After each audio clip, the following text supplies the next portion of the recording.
Affaire Hervé, l'individu pointé du doigt serait-il sujet à un trouble de la personnalité, un trouble antisocial ou un trouble narcissique? On peut se dire qu'il s'agirait d'un trouble de la personnalité. On peut penser à un trouble de la personnalité, qu'il s'agisse d'un trouble antisocial ou d'un trouble narcissique. On oscillerait entre les deux, sous réserve d'une évaluation complète pour pouvoir avoir un diagnostic plus précis.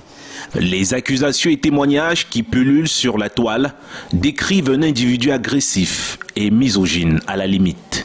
Il y a la violation des droits d'autrui, il y a également des agissements irresponsables et de façon impulsive. Et on peut également voir cette envie d'être au-dessus des autres, cette envie d'être admiré, cette envie d'être surestimé, une surestimation de soi. Donc tout cela, ce sont ces éléments qui nous font penser à ces différents troubles. Selon certaines observations, le milieu social de l'homme dévoilé sur les réseaux sociaux est favorable à ce type de comportement antisocial. La personnalité est généralement la rencontre entre les gènes, dont l'hérédité et l'environnement. Donc c'est la compilation des deux qui va favoriser l'éclosion d'une personnalité débridée ou d'une personnalité ou d'un trouble de la personnalité. Ça dépend de l'environnement dans lequel il a évolué, les renforcements qu'il a subis et les limites également qu'il a subies tout au long de son éducation.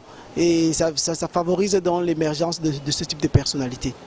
À côté d'un accompagnement psychologique que recommandent les psychologues, ces derniers invitent également les autorités policières à se saisir de cette affaire qui défraie la chronique sur Internet depuis quelques jours au Cameroun.